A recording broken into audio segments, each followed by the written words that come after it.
Ed eccole qua, le zucchine, un'ora di cottura, hanno preso aspetto di zucchine ripiene al forno.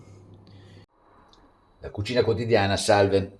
Stasera uno dei grandi classici dell'estate, zucchine ripiene di carne al forno.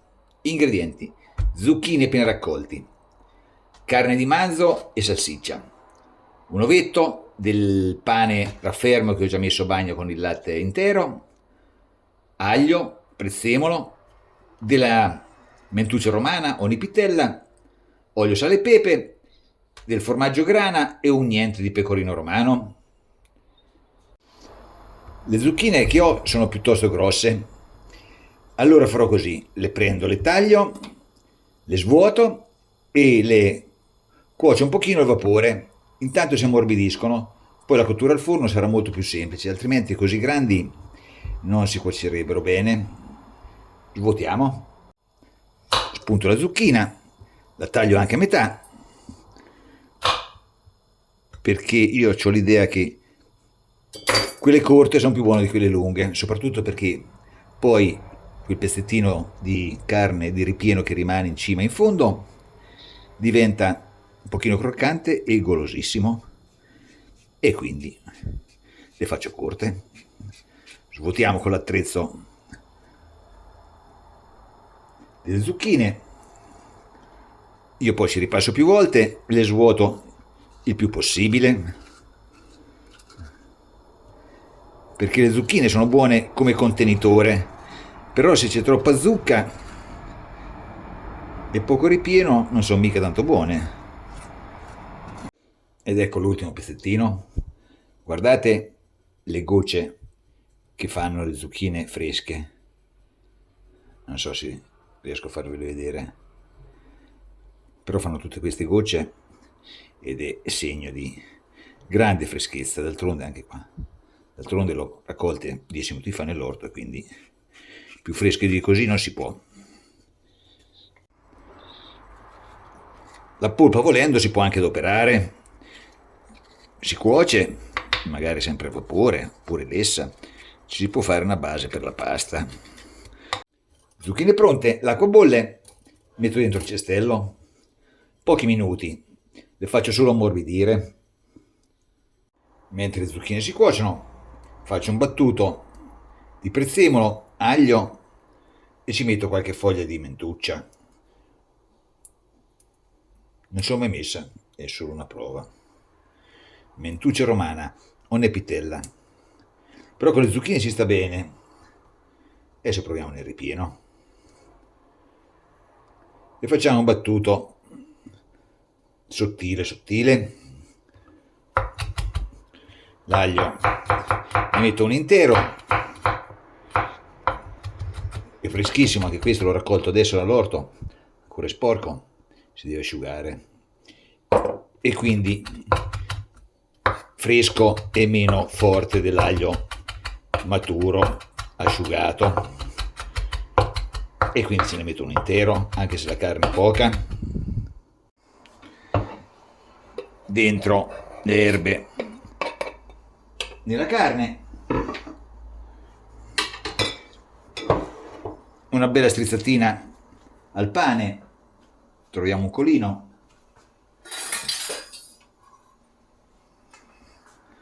ecco qua, asciughiamo per bene il pane perché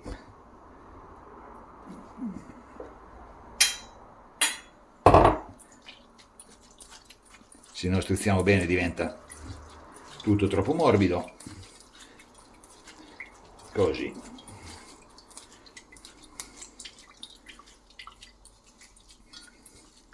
Ce n'era in abbondanza.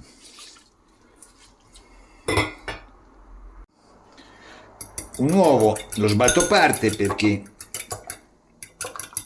la carne è veramente poca e non so se è troppo, per quanto questo era un ovetto piccolo piccolo. Comunque lo metto giù un pochino per volta, se poi ci sarà bisogno lo metto giù tutto, così.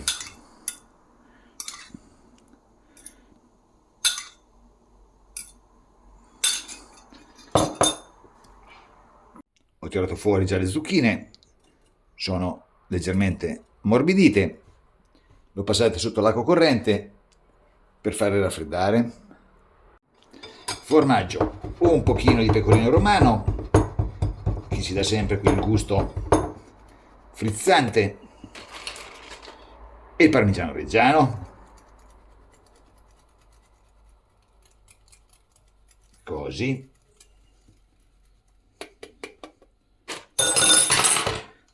Un pochino di pepe, l'ombra della noce moscata, dove c'è l'uovo, c'è la noce moscata, e un pochino di sale,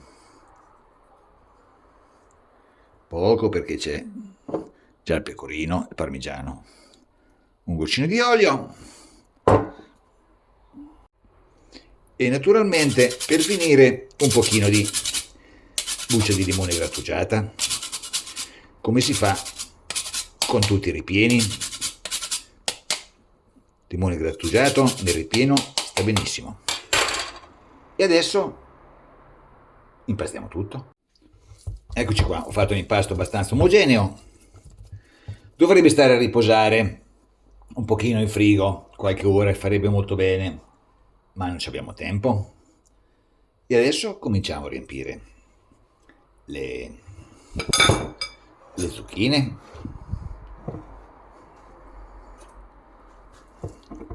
cercando di essere piuttosto delicati perché le zucchine le abbiamo scottate col vapore e quindi sono abbastanza morbide.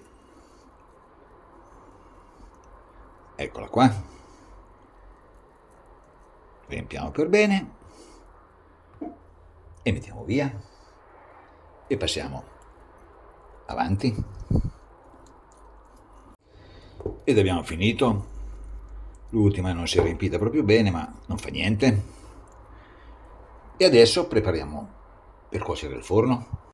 Zucchine al forno, saliamo per bene. Bisogna salare anche abbastanza perché le zucchine sono piuttosto insipide, soprattutto il rosto, e hanno veramente bisogno di un bel massaggino di sale, così, così, sempre niente di pepe e un bel goccio di olio, e possiamo dare anche un'altra massaggiata con l'olio, così spargiamo il sale per bene e aspettiamo che il forno arrivi a 220 gradi. Ed eccole qua, le zucchine, un'ora di cottura, hanno preso aspetto di zucchine ripiene al forno. Metto dentro ancora altri 5 minuti, poi lascio riposare e nel frattempo preparo una bella insalatina. Insalatina estiva, insalata iceberg, bella croccante, pomodorini non maturi appena raccolti e un cipollotto. Ci ho messo del sale, l'ho affettato, ci ho messo del sale ed è già mezz'oretta che è così. Vedete come si è ammosciato. Adesso prendo lo sciacquo per bene e lo mettiamo nell'insalata. Ed eccole qua le nostre zucchine, belline, zucchine ripiene ed insalata mista. Buon appetito!